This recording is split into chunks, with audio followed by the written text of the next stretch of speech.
guys, this is Himanshu Kaushik, a certified personal trainer and a sports nutritionist. So today I'll talk about some facts and myths regarding abdominal training. So before anything else, we should talk about why we should train abs. कोई भी काम करने से पहले हमें पता होना चाहिए कि हम वो क्यों कर रहे हैं. So हमें abs क्यों ट्रेन करने चाहिए? बहुत अच्छे लगते हैं देखने में, या फिर हमारी पर्सनैलिटी को सूट करते हैं, या यूँ कहूँ कि अगर आप बीच पे जाएं तो एक अलग से टेंशन मिलती है. Yeah, somehow it's true, but training abs is much more important than what you think. So today I'm going to tell you why you should train abs. So the first point is, this is the part of your core group. मैं फिर से कह रहा हूँ, ध्यान से सुने. This is the part of your core group, not the whole core group. ये आपके core group का सिर्फ एक part है.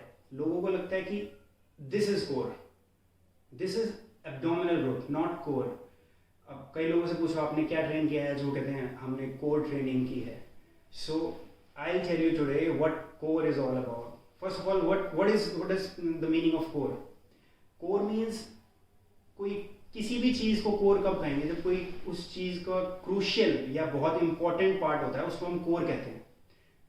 For an example, there are few players in our Indian team which are core players.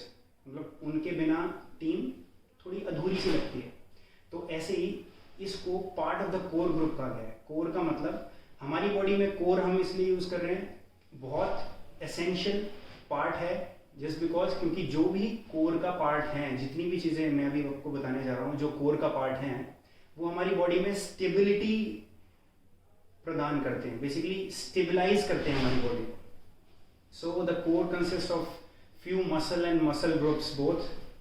So first we'll start with erector spinae, your lower back, the first part of your core group, and the other one is multifidus, again the deep muscle of your lower back, multifidus. The third and fourth is your gluteus minimus and gluteus medius.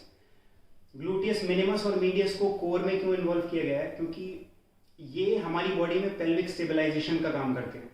Let's say अगर मैं अपनी एक leg को lift कर लूँ तो मैं गिरा नहीं, आई डिडंट फॉल, बिकॉज जब मैंने अपना ये लेग लिफ्ट किया तो मेरे ग्लूटियस मिनिमस और मीडियस मेरी बॉडी की पेल्विक स्टेबलाइजेशन कर रहे थे. That's why this muscle is here.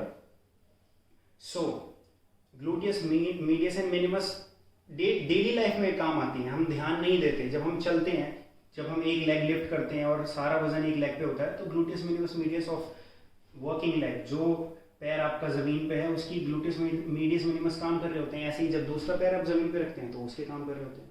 तो इसीलिए इन्हें कोर में इन्वॉल्व किया गया है. The fifth one is your favourite muscle, your rectus abdominis, your so called 6 और 8 पैक एब्स. ये एक कोर का पार्ट है. और the sixth and seventh one is also from the same group, external and internal obliques. Okay, this all comes in the core group. The eighth one is also from the same group, is your deepest muscle of the abdominal group is transversus abdominis. And the ninth, last but not the least, is quadratus lumborum, which again is here posteriorly, is situated here beneath your upper back and just below your upper back. Quadratus lumborum, like a Christmas tree, जो आपकी trunk की stabilization का काम करते हैं, trunk lateral flexion में भी help करते हैं. सो वो भी हमारी बॉडी की स्टेबलाइजेशन में काम करता है. तो दिस ऑल मसल और muscle groups comes under the core. So ये एक पार्ट है कोर ग्रुप का, तो इसीलिए हमें ये ट्रेन करना बहुत ज़रूरी हो जाता है. Other point is, this is the connector of your lower and upper body. Basically how this muscle, rectus abdominis, starts from here, pubic symphysis, and it ends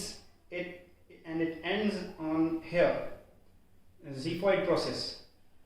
Pubic symphysis से start होकर ये xiphoid process पे खत्म होती है. इसका insertion यहाँ है, और intercostal region 5, 6 and 7, intercostal vertebrae 5, 6 and 7 पे, और xiphoid process पे इसका insertion है और start होती है pubic symphysis से. So we can say that this is a connector of your lower and upper body. The third point is it holds intra-abdominal pressure. Basically ये मैं आपको ऐसे समझाता हूँ कि जब भी कोई पावर लिफ्टर आपने देखा होगा या आपने खुद भी जब कोई हैवी वेट लिफ्ट किया होगा, जाने अनजाने में आप अपनी ब्रीथ होल्ड कर लेते होगे कि जब हमें ज़्यादा पावर लगानी होती है तो हम ब्रीथ होल्ड कर लेते हैं। तो क्या होता है कि जब हम सांस लेते हैं ज़्यादा और वो एयर हमारे स्टमक में है, तो क्या होता है कि वो एयर कहीं ना कहीं से बाहर आने की कोशिश करती है। तो हम क्या करते हैं, अगर हमारी एब्डोमिनल वॉल थिक है, स्ट्रांग है, तो हम उस इंट्रा एब्डोमिनल प्रेशर को अच्छे से झेल सकते हैं। अगर हमारा कोर स्ट्रांग नहीं है, हम कोर ट्रेन नहीं करते, तो हमारा कोर फेलियर पहले आ जाएगा। इसलिए हम कहते हैं कि हमारा वेट लिफ्टिंग में ये कोर बहुत हेल्प करता है। Basically this is the most crucial part. And the fourth point is it protects the lumbar region of your spine and your visceral organs. अब इसको मैं ऐसे समझाता हूँ कि अगर लेट्स से आपकी जो मसल है, एब्डोमिनल वॉल है, आपकी जो मसल है वो क्या करती है, ये जो एरिया है ना, यहाँ हमारे सारे विजरल ऑर्गन्स हैं, भगवान ने सारे विजरल ऑर्गन्स दिए हैं। अब क्या है, यहाँ पे कोई भी बोनी स्ट्रक्चर नहीं है उनको प्रोटेक्ट करने के लिए। हार्ट और लंग्स को प्रोटेक्ट करने के लिए भगवान ने रिब केज दिया है पूरा। हाँ, पीछे बहुत सारी बोन्स हैं, स्केपुला है, थोरेसिक है, ठीक है, लेकिन इस एरिया में कोई भी बोनी स्ट्रक्चर नहीं है। तो थोड़े से भी इम्पैक्ट से हमारे विजरल ऑर्गन्स को डैमेज ना हो, इसलिए भगवान ने हमें ये एब्डोमिनल मसल दी है। अगर हमारी एब्डोमिनल वॉल थिक और स्ट्रांग होगी तो थोड़ा सा भी इम्पैक्ट हमारे ऑर्गन्स को डैमेज नहीं कर पाएगा। सो इसीलिए हमारा एब्स ट्रेन करना भी बहुत ज़रूरी हो जाता है। And it protects our lumbars region of spine also. क्यों? क्योंकि लेट्स से अगर ये स्पाइन है, अभी ये एरिया क्या करता है, हमारी बॉडी को आगे फॉल होने से बचाता है, जकड़ के रखता है, अपराइट पोजीशन देने में हेल्प करता है। ऐसे ही अगर आगे की मसल, लेट्स से अगर ये मसल ही ना होती तो क्या होता, अगर हमारी बॉडी पीछे की तरफ गिरती तो उसको रोकने के लिए कोई मसल नहीं होती। तो इसीलिए ये हमारे ट्रंक को पीछे गिरने से बचाता है। बेसिकली ट्रंक फ्लेक्शन, ट्रंक को एक्सटेंशन होने से बचाता है। सो ट्रंक फ्लेक्शन में हेल्प करता है। तो ये सारे पॉइंट्स अगर आप देखें तो बहुत बेहद ज़रूरी हो जाता है एब्स को ट्रेन करना। So this is all about why. So there are some misconceptions also कि हमें बहुत सारे रेपिटेशंस करने चाहिए during the ab workout. 300-400 reps करते हैं लोग क्रंचेस। सो अब क्या है, आप खुद थोड़ा सोचिए कि let's say this is muscle fibres, this is abs is also a muscle group. जैसे बाइसेप्स, चेस्ट, आपके शोल्डर्स, ट्राइसेप्स, लेग्स, ऐसे ही एब्स भी एक मसल ग्रुप है। तो अगर आप इसके 300-400 रेप्स करेंगे, ये एक मसल फाइबर्स हैं। अगर हमें लेट्स से एक वॉल को डैमेज करना है तो हमें क्या है, दो ऑप्शन है हमारे पास। एक लोहार वाला ऑप्शन है जो तेज तेज मारेगा वॉल को और तोड़ेगा, और एक सुनार वाला ऑप्शन है जो धीरे धीरे धीरे धीरे धीरे धीरे वॉल को तोड़ेगा। तो आप कौन सा ऑप्शन चूज करेंगे?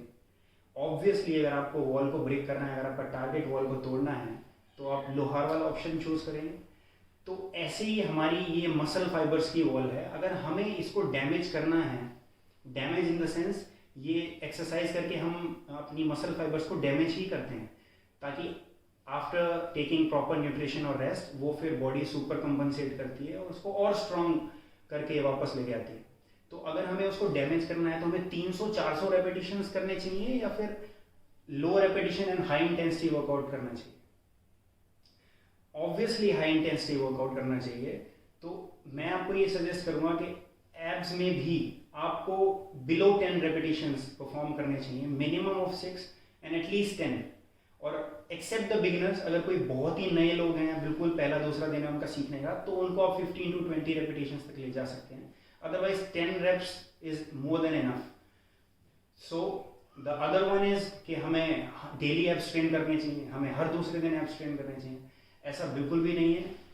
क्यों? क्योंकि this is also a muscle, इसको भी रेस्ट की ज़रूरत है। अगर आप डेली एक ही चीज़ को डैमेज करेंगे, अगर मैं लेट्स से मैंने भी एक वॉल का एग्जांपल दिया आपको, अगर मैं उसको तोड़ के पुरानी वॉल को दोबारा नया करना चाहता हूँ तो मैं पहले उसे ब्रेक करूँगा, उसके बाद उसको रिपेयर करूँगा। अगर मैं उसको रिपेयर होने से पहले ही दोबारा तोड़ दूंगा तो वॉल तो कभी भी नई नहीं बन पाएगी। उसी तरीके से अगर मैं एब्स एक बार ट्रेन करने के बाद उसको प्रॉपर रेस्ट और न्यूट्रिशन देने से पहले ही उसको प्रॉपर सुपर कंपनसेट होने से पहले ही दोबारा ब्रेक कर दूंगा तो वो कभी भी स्ट्रॉन्ग नहीं हो पाएगी, अपने उसके मसल सेल्स पहले के मुकाबले और ज़्यादा बड़े होके आ ही नहीं पाएंगे, बॉडी उनको सुपर कंपनसेट नहीं कर पाएगी अगर मैं उसको डेली ट्रेन करूँगा. तो we should train abs like 1 to twice a week. That's more than enough. So in this video I talked about why we should train abs.